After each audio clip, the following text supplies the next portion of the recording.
people of Kali Yuga, they're floating actually. Even though people are walking and they're going about, like they're compared actually to people who are actually in a coma.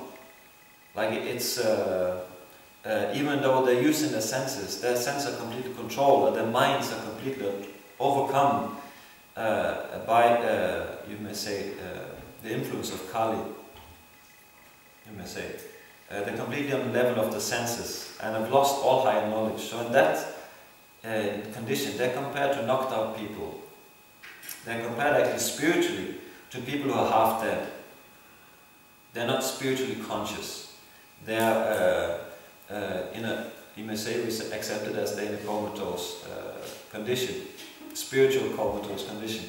So when the holy name is vibrated, that actually goes to the ether.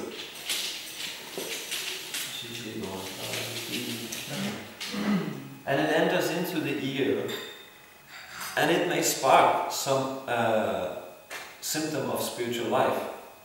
It may, within the heart, something may be sparked, and that living entity may become spiritually turned on, you may say, sparked on. And that living entity may appreciate this vibration that comes, and Krishna from within says, yes, this is me, this is who you have forgotten. In the form of the holy name, the Krishna, he enters, as a Nama avatar, he enters, and the living entity remembers, there is something here, it's a spark, a little spark of spiritual consciousness that comes. And then, when that little spark of spiritual consciousness comes, and it says, oh, there is something here, and it sees, and it wakes up, basically the living entity, the spiritual wakes up and it sees, okay, there's devotees there, they're chanting, and they see there's prasad, they're giving out something there.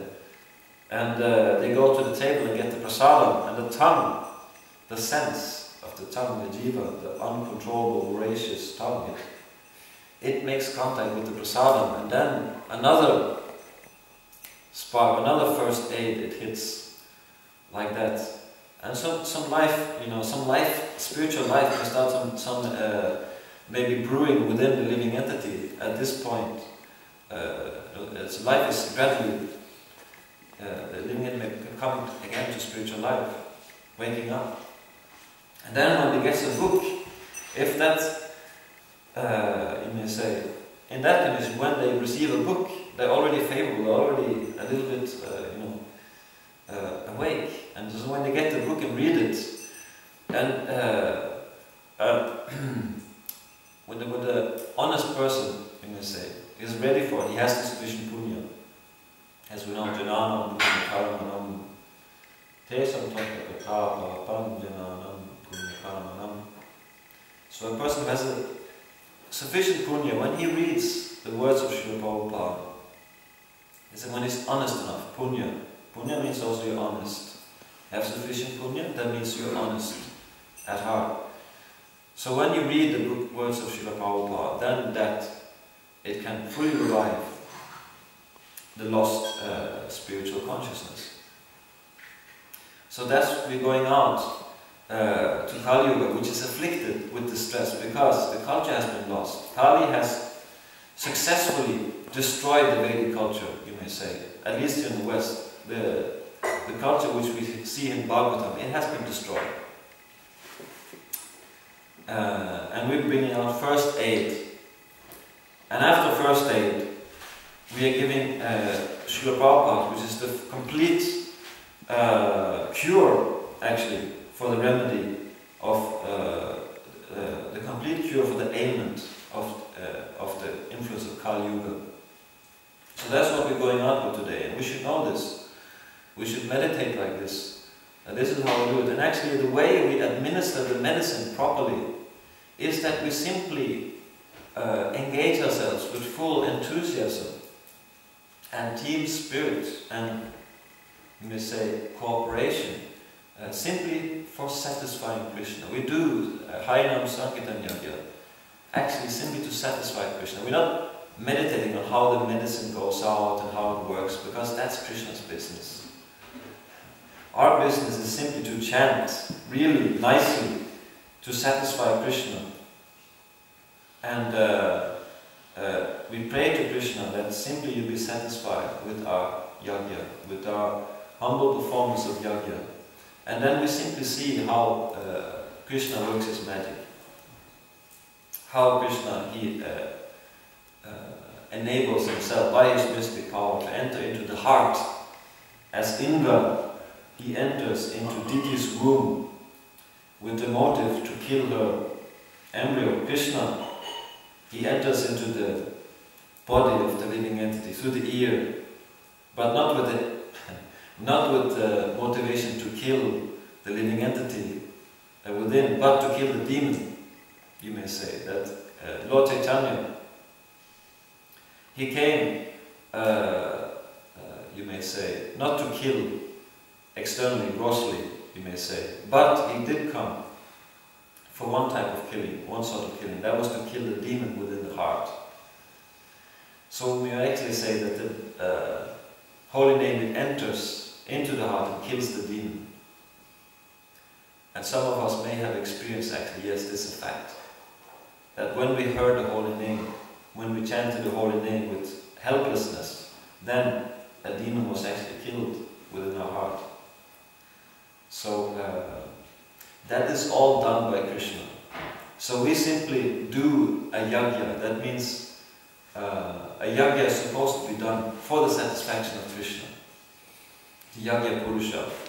So we simply do it as servants. We simply attempt our best to chant the holy name as a service to Krishna. And then how he does it, we are simply observing how Krishna, he works his magic, how he enters in, and how he, because that's his business. He is capable of entering into the hearts of the living entity, all living entities.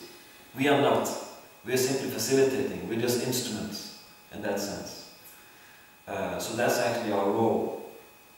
So if we do that and see Krishna work his magic through the holy name and the prasada, and then if possible, then we induce the people to take a book. And like that, that's our solution. That's what we'll do today. And that's, you can say, our solution for that, for the condition of society which we have. So we should go, we should know this, what we're doing, and do it with full enthusiasm. Because if we're able to do it together, with enthusiasm and determination, then we can expect results.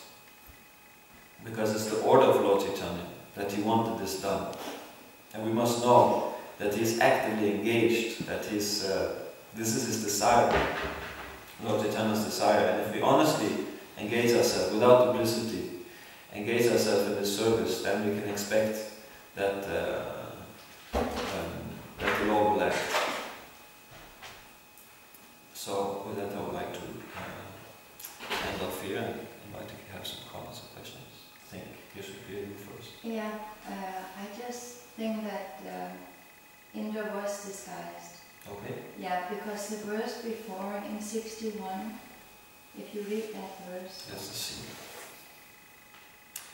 Finding this called Indra, who has all the mystic powers, the yoga siddhis such as Anima and Lagima entered Diti's womb while she was unconscious, being fast asleep.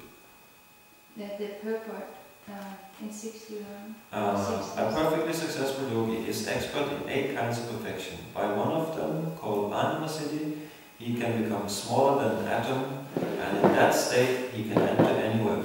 But with this yogic power, Indra entered the womb of Diti while she was pregnant.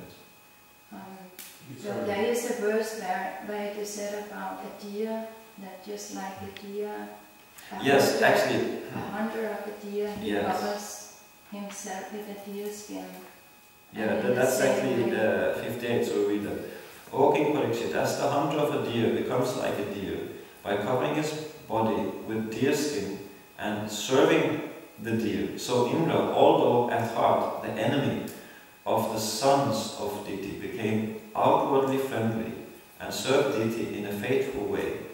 Indra's purpose was to cheat Diti as soon as he could find some fault in the way she discharged the vows of the ritual ceremony. However, he wanted to be undetected, and therefore he served her very carefully. I also read this actually. Yes, so there it seems very, very much like he was disguised, because on the heavenly planet you can take any form you like, and it is nowhere mentioned that I just mean that it is very likely that she didn't know. Yes, I would disagree in the sense that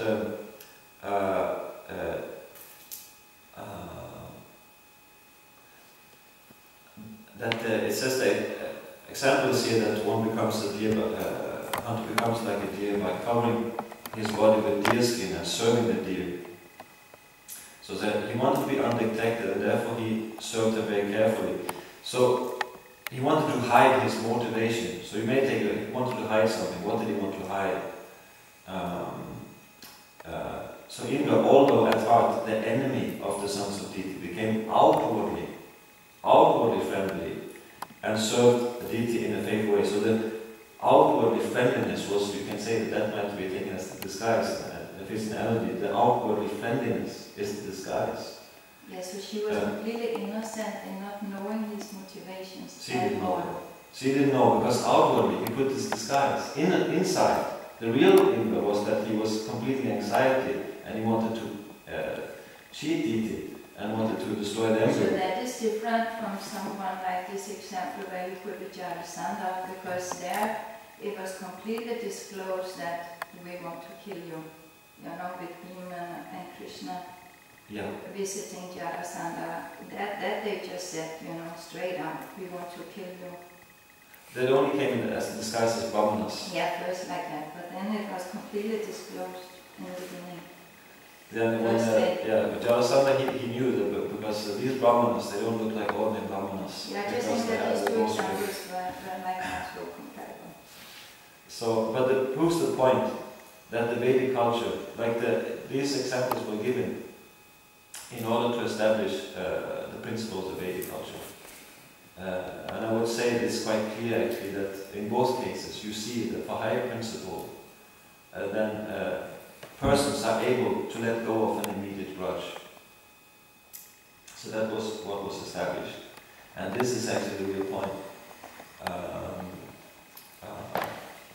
So this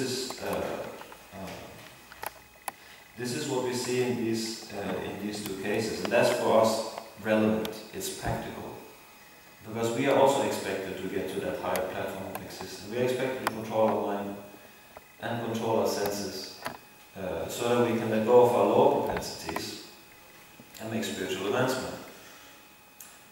But that state is only achieved when we are a little bit conscious. So we have to give people consciousness. People, they are living dead, so to say, and out of the living entity, they have to be brought out of that state, and we have the perfect process, the perfect tools to wake them up, the perfect process to breathe life, real life, into society again. So this is an opportunity for us. We're so fortunate that we can actually be part of that. So who cannot, knowing this, how can we not put our enthusiasm into it? How can we not put our full determination into it? When we're able to do it, then we can expect Krishna to be pleased, and we can expect results. So I think I'll go on. Andrew, did you still have a question? No. What are we doing the time? I think we also finished. We can take it during Prasad. We finish on time. Shri Prabhupada ki jai, Shri Prabhupada ki jai.